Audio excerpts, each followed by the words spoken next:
रह गया। अब तक के एपिसोड्स में हमने दमयंती की कथा सुनी, किस प्रकार से दमयंती अनेक अनेक कठिनाइयों से गुजरते हुए फाइनली चेदी राज्य की राजमाता की बेटी की सैरंध्री या हेयर ड्रेसर बन के रहने लगी चेदी राज्य में। यहाँ पर नल वो दमयंती को छोड़ करके एक वनों में से गुजर रहे थे। एक जगह उन्होंने देखा बहुत भयंकर आग लगी हुई है, ऐसी आग जो उन्होंने पहले कभी नहीं देखी थी। उन्होंने वन की आग पहले कभी नहीं देखी थी। इस वन की आग के अंदर से नल को आवाज आ रही थी, हे राजा नल कृपया मुझे बचाइए, कृपया मुझे बचाइए, मुझे इस प्रकार से छोड़ के मत जाइए। नल उस समय थोड़ी शक्ति थी उनके पास, just when he had left Damayanti. So वो इस प्रकार से, अरे कोई मुझे मेरे नाम से पुकार रहा है, वो उस पूरे अग्नि के अंदर प्रवेश कर गए।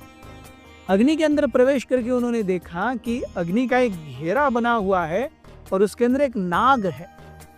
उस नाग ने अपना परिचय दिया, कहा कि मैं एक नाग हूं और मेरा नाम कर्कोटक है।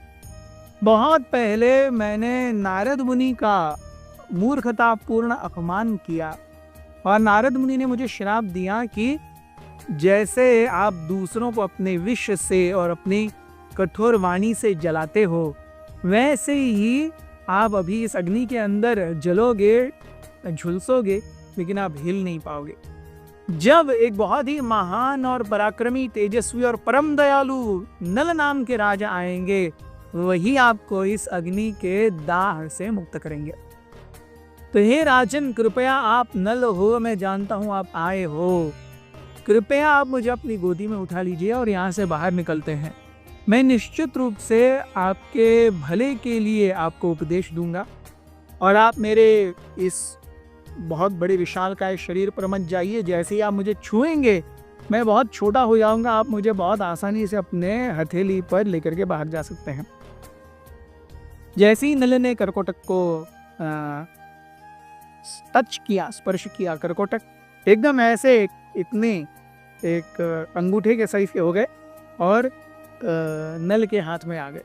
नल तुरंत बाहर आ गए और जैसे ही बाहर आए वो पूरी अग्नि बुझ गई, अदृश्य हो गई। कर्कोटक ने देखा नल को और कहा कि कृपया यहाँ से 10 स्टेप्स आगे चलिए और मैं आपको एक बहुत ही उत्तम उपहार दूंगा।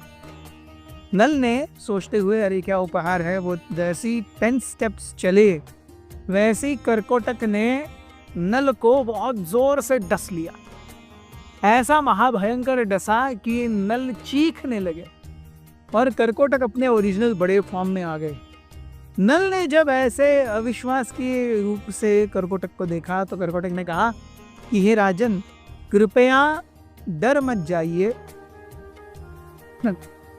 मैंने आपके अंदर अपना विष भेजा है। ये विष आपको पूरी तरह से कुरूप कर देगा।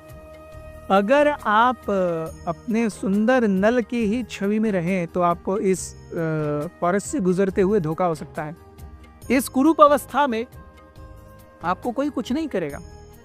और मैंने जो अपना विष आपके शरीर में डाला है वो आपके अंदर जिस व्यक्ति ने प्रवेश करके अपने इन्फ्लुएंस से आपको द्यूत क्रीड़ा के लिए और सारे गलत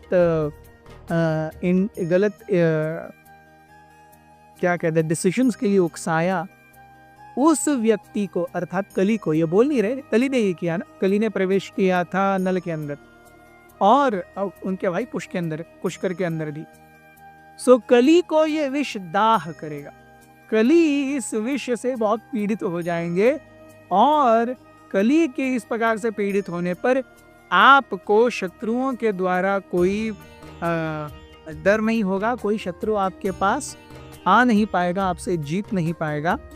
आपके पास, आप क्योंकि जंगल से जाएंगे, जंगल में सबसे ज़्यादा सांप और हिंस्र पशु होते हैं, वो आपके विष की सुगंध से आपसे दूर रहेंगे। तो इसलिए कृपया मेरी बात मानिए, आप यहाँ से जाइए अयोध्या। अयोध्या में राजा ऋतुपर्ण है। ऋतुपर्ण से कहिए कि मैं एक घोड़ों का रखवाल चैरियटियर, मैं एक सारथी हूँ, मेरा नाम है बाहुक। मुझसे अच्छा सारथी और घोड़ों के बारे में या घोड़ों की कलाओं के बारे में, शक्तियों के बारे में जानने वाला और कोई नहीं है। आप कृपया मुझे अपने यहाँ वेतन पर रख लीजिए। निश्चित रूप से ऋतुपर्ण आपको अपने यहाँ पे काम के लिए रखेंगे।